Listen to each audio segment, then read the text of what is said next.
Hello everyone, good morning to all of you. इस video में हम लोग लर्न करेंगे R S. Agarwal maths of class 8 chapter 16 parallelogram. So let us start with the first problem. पहले question से start करते हैं बच्चों। यहाँ पर फर्स्ट क्वेश्चन में कह रहा है, आप क्वेश्चंस को पढ़ेंगे। क्वेश्चंस में कह रहा है कि ABCD is a parallelogram. ABCD is a parallelogram. So this is a parallelogram और इसमें आपको क्या दिया हुआ है, in which angle A is equal to 110 degree. Angle A equal to 110 degree दिया हुआ है। Find the measure of each of the angle B C and D. बाकी एंगल्स की वैल्यूज हमें फाइंड आउट करना है। तो चलिए फाइंड आउट करते हैं। In parallelogram A B C D we can observe angle A is 110 degree given. अच्छा, पैरेललोग्राम में एक और इम्पॉर्टेंट बात हमें ध्यान रखने की जरूरत है कि अपोजिट साइड्स जो होते हैं वो इक्वल इन लेंथ होते हैं और पैरेलल होते हैं। और यहाँ पर एंगल, अपोजिट एंगल भी क्या होगा, इक्वल होगा। Angle A will be equal to angle C. Opposite angles of a parallelogram are equal. So जो एंगल ए की वैल्यू है वही एंगल सी की वैल्यू होगी। So angle A and angle C are opposite angle.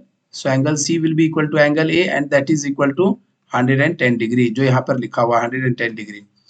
अच्छा, एक चीज और, दो एडजेसेंट एंगल का सम पैरेललोग्राम में जो होता है वो 180 डिग्री होता है। So sum of adjacent angles of a parallelogram is 180 degree. So A का एडजेसेंट क्या है, बी है, या ए का एडजेसेंट डी भी हो सकता है। हम लोग यहाँ पर ए और बी को ऐड कर लेते हैं।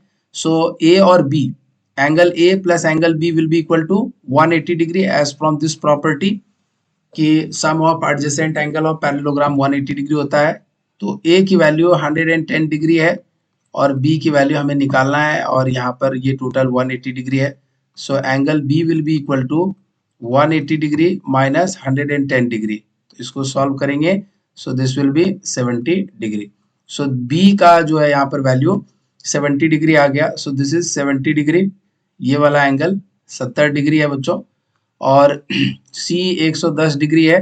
अब D निकालना है, तो B के ठीक अपोजिट एंगल क्या है, A के अपोजिट C है, तो B के अपोजिट क्या होगा, D होगा।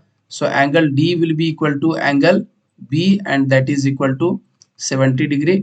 अपोजिट एंगल इक्वल होते हैं, opposite angle of parallelogram. So उसी प्रॉपर्टी को यूज किया अपोजिट एंगल से। सो यहाँ पर डी की वैल्यू भी हमें मिल गई। सो इस तरह से हमें चार एंगल मिल गया। Angle A is equal to 110 degree, angle B is equal to 70 degree, angle C is equal to 110 degree, और angle D is equal to again 70 degree. So this is the answer for this first question. आगे बढ़ेंगे यहाँ से बच्चों। So this is the first question. Next question में कह रहा है the two adjacent angles of a parallelogram are equal. तो पहले एक पैरेललोग्राम बना लेते हैं। दिस इज अ पैरेललोग्राम और पैरेलल एंड इक्वल होना चाहिए। सो एक पैरेललोग्राम यहाँ पर बना लेते हैं, ठीक है। सो यहाँ पर ये दोनों साइड पैरेलल और इक्वल है, A B C D. So sum of two adjacent angle is, यहाँ पे two adjacent angles of a parallelogram are equal. Question में दिया हुआ है दो एडजेसेंट एंगल इक्वल है। मान लेते हैं ए की वैल्यू x है तो b की वैल्यू भी कितना होगा, x डिग्री होगा। दोनों इक्वल है, क्वेश्चंस में दिया हुआ है। Then what is the measure of each of this angle. तो उन एंगल्स की वैल्यू क्या होगी ये हमें बताना है। तो हमें पता है बच्चों एडजेसेंट एंगल का सम कितना होता है, 180 डिग्री होता है पैरेललोग्राम में। So in a parallelogram, sum of two adjacent angle is 180 degree. So angle A plus angle B we can write angle A plus angle B is equal to 180 degree. A का भी value हमने x degree मान लिया, B का भी value x degree मान लिया. So this is 180 degree. So this is 2x degree equal to 180 degree. So x की वैल्यू यहाँ से हो जाएगी बच्चों 180 upon 2, so this is 90 degree.